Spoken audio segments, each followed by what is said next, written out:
शादी के बाद विदाई का समय था। नेहा अपनी माँ से मिलने के बाद अपने पिता से लिपटकर रो रही थी। वहाँ मौजूद सब लोगों की आंखें नम थी। नेहा ने घूंघट निकाला हुआ था। वह अपनी छोटी बहन के साथ सजाई गई गाड़ी के नज़दीक आ गई थी। दूल्हा अविनाश अपने खास मित्र विकास के साथ बातें कर रहा था।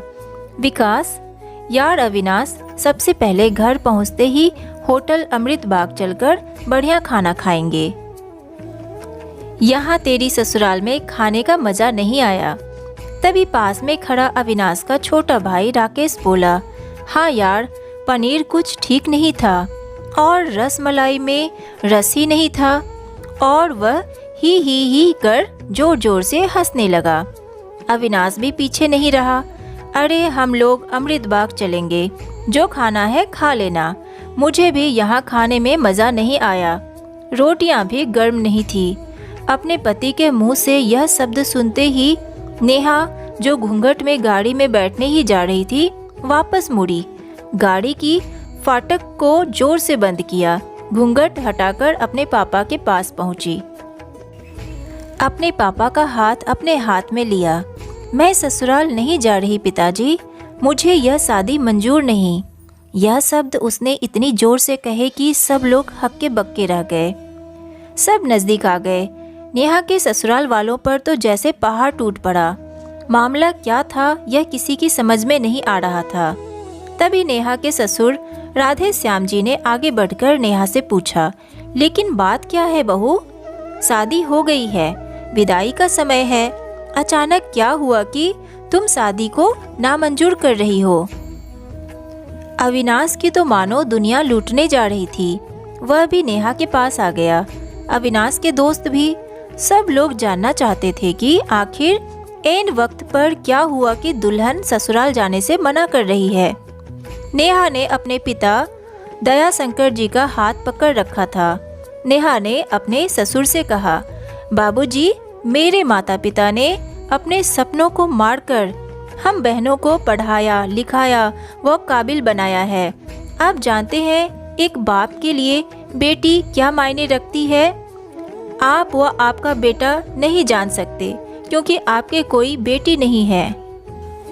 नेहा रोती हुई बोलते जा रही थी, आप जानते हैं मेरी शादी के लिए व शादी में बारातियों की आवाभगत में कोई कमी न रह जाए, इसलिए मेरे पिताजी पिछले 1 साल से रात को 2-3 बजे तक जागकर मेरी माँ के साथ योजना बनाते थे।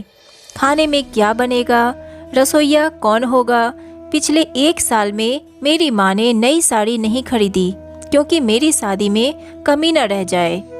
दुनिया को दिखाने के लिए अपनी बहन की साड़ी पहनकर मेरी माँ खड़ी है। मेरे पिता की इस 150 रुपये की नई शर्ट के पीछे बनियान में 100 छेद हैं। मेरे माता पिता ने कितने सपनों को मारा होगा।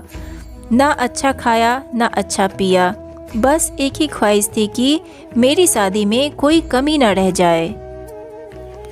आपके पुत्र को रोटी ठंडी लगी, उनके दोस्तों को पनीर में गड़बड़ी लगी, वो मेरे देवर को रसमलाई में रस नहीं मिला।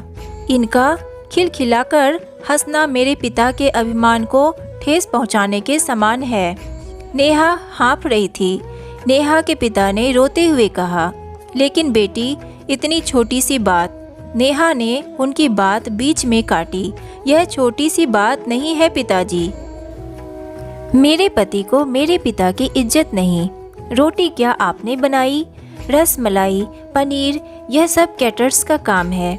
आपने दिल खोलकर वो हैसियत से बढ़कर खर्च किया है। कुछ कमी रही तो वह कैटर्स की तरफ से। आप तो अपने दिल का टुकड़ा अपनी गुड़िया रानी को विदा कर रहे हैं। आप कितनी रात रोएंगे क्या मुझे पता नहीं। माँ कभी मेरे बिना घर से बाहर नहीं निकली। कल से वह बाजार अकेली जाएगी, जा पाएगी। जो लोग पत्नी या बहू लेने आए हैं वह खाने में कमियां निकाल रहे हैं। मुझ में कोई कमी आपने नहीं रखी, यह बात इनकी समझ में नहीं आई। दयाशंकर जी ने नेहा के सर पर हाथ फिराया। अरे पगली, बात का बतंगड़ बना रही हो। मुझे तुझ पर गर्व है कि तू मेरी बेटी है, लेकिन बेटा, इन्हें माफ़ कर दे। तुझे मेरी कसम, शांत हो जा। तभी अविनाश ने आकर दयाशंकर जी के हाथ पकड़ लिए। मुझे माफ़ कर दीजिए बाबूजी, मुझसे गलती हो गई। उसका गला बैठ गया था, रो पड़ा था वह। तभी राधे श्याम जी ने आगे बढ़कर नेहा के सर पर हाथ रखा।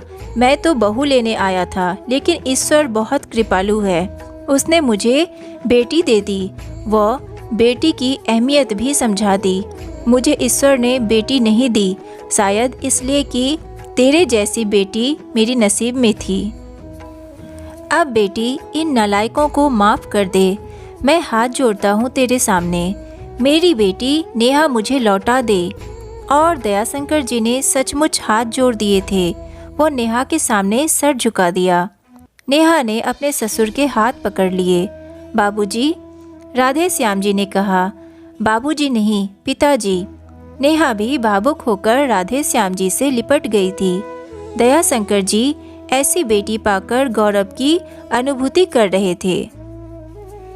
नेहा अब राजी खुशी अपने ससुराल रवाना हो गई थी। पीछे छोड़ गई थी आंसुओं से भीगी अपने माँ पिताजी की आंखें, अपने पिता का वह आंगन जिस पर कल तक वह चहकती थी। आज से इस आंगन की चिड़िया उड़ गई थी किसी दूर प्रदेश में, और किसी पेड़ पर अपना घरौंदा बनाएगी। बेटी माँ बाप का अभिमान व अनमोल धन होता है, पराया धन नहीं। कभी हम शादी में जाएं तो ध्यान रखें कि पनीर की सब्जी बनाने में एक पिता ने कितना कुछ खोया होगा, वह कितना खोएगा। अपना आंगन उजाड़ कर दूसरे के आंगन को महकाना कोई छोटी बात नहीं। खाने में कमियां ना निकालें। बेटी की शादी में बनने वाले पनीर, रोटी या रसमलाई पकने में उतना समय लगता है जितनी लड़की की उम्र होती है। यह भोजन सिर्फ भोजन नहीं, पिता के अरमान व जीवन का सपना होता है।